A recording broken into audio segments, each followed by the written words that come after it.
Good evening, visitors. Welcome to the Australian War Memorial's Last Post ceremony.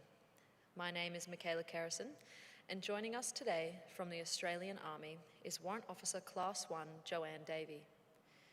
This evening, we are honoured to acknowledge Admiral William Houston, Director, Naval Nuclear Propulsion Program, United States Department of the Navy and Department of Energy, and Vice Admiral Jonathan Meade, Director General, Australian Submarine Agency, Royal Australian Navy, and the accompanying delegation. We welcome the veterans who have served, those that are still serving, and the families that love and support them. The live stream of this ceremony is made possible by the Returned and Services League of Australia and the RSL and Services Clubs Association. We welcome members who are watching the broadcast of this ceremony across Australia. During this evening's ceremony, wreaths will be laid at the base of the Pool of Reflection by visitors to the memorial and students on behalf of Boulia State School, Boulia, Queensland, and Wagga Wagga Christian College, Wagga Wagga, New South Wales. If you are able, please stand and join in singing the national anthem.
Thank you. If you're able, please be seated.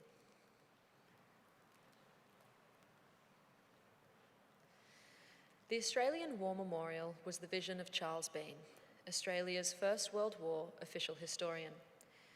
Bean landed with the Australian troops on Gallipoli and stayed with them at the front through to the end of the war. The idea of this national memorial and museum came to him at Pozières, France, in the depths of the bloody fighting of 1916. Bean's idea was that this would be a place where families and friends could mourn loved ones buried in faraway places. It would also be a place that could help all Australians understand what these men and women had endured and what they had done for us. Bean's vision, to which we remain true, is best expressed as inscribed at the entrance to the memorial's galleries. Here is their spirit, in the heart of the land they loved, and here we guard the record which they themselves made. Tonight, we will read the story behind just one of those on the Roll of Honour, which lists the names of more than 103,000 men and women who have given their lives for us in war and on operations for more than a century. But first, we present a lament, Flowers of the Forest. Wreaths or floral tributes will now be laid at the base of the Pool of Reflection.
Today we remember and pay tribute to Second Lieutenant Walter Stephen Filmer.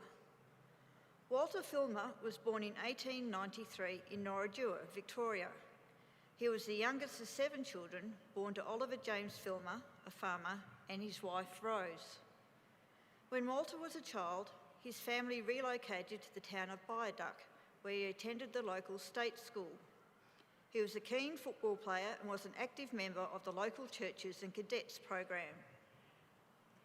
When he finished his schooling, Walter began training to become a teacher. He was first appointed to Hamilton State School and later taught at Alberton School before becoming headmaster at Woomera State School in Gippsland's Tara Valley. Walter Filmer enlisted in the Australian Imperial Force on the 3rd of February 1916. He was assigned to the 11th Reinforcements of the 22nd Battalion with the rank of private and began a short period of training in Australia. He embarked for active service from Melbourne at the end of March, leaving behind his family and his fiancée, Myrtle Alford. When Filmer arrived in England, he was made Company Sergeant Major. He continued training before joining his unit in France on the 5th of September 1916. He narrowly avoided the carnage at Pozières, then went to Belgium, where he was made corporal in October. His unit returned to France shortly after and spent a bitterly cold winter rotating in and out of the front lines. By 1917, Filmer was the 2nd Lieutenant. He was briefly hospitalised with mumps in February and rejoined his unit just as the enemy began a strategic withdrawal to the fortified Hindenburg Line. The German retreat was eagerly followed by Allied units who seized the opportunity to push the enemy back. In advancing on the Germans, these units were confronted with well-prepared rear-guard defences and booby-trapped towns, which produced a series of bloody clashes between Allied forces and the enemy. Filmer's unit was to be drawn into the fighting in May, during the Allies' second attempt to capture the village of Bullecourt, which had been incorporated into the enemy's new front line. An attack on the village the month before had been absolute carnage. Under heavy machine gun and artillery fire, and without the expected support of tanks, Australian units had suffered over 3,000 casualties in one day. Under cover of the Allied barrage, the second attack began on 3:45 a.m. on the 3rd of May. Members of the 5th Brigade moved off from their position, headed towards the enemy trenches. Just minutes later, the enemy opened their own artillery barrage on the advancing troops, causing many casualties and forcing them back. On this occasion, after more than a week of fighting, the Allied units successfully took their objectives, but this came at a cost of more than 7,000 casualties. Among the dead was 2nd Lieutenant Filmer. His comrade, Lieutenant Fulton, recalled the last time he saw Filmer alive. "I saw him lying wounded in the German lines. He was quite paralysed, although he was able to speak to us, saying he was done for.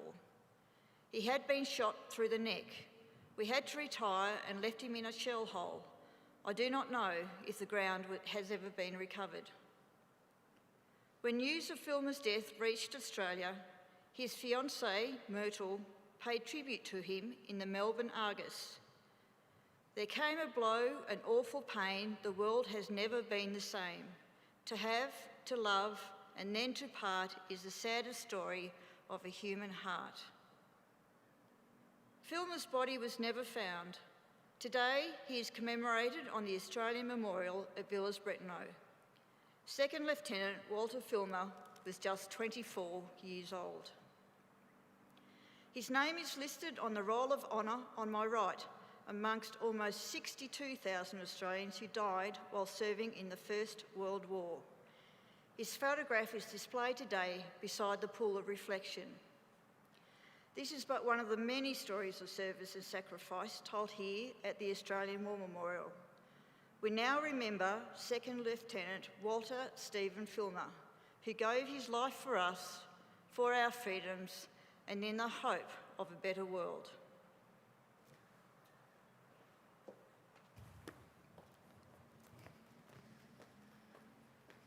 Please stand for the reading of the ode and the sounding of the last post. They shall grow not old, as we that are left grow old. Age shall not weary them, nor the years condemn. At the going down of the sun, and in the morning, we will remember them.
Lest we forget.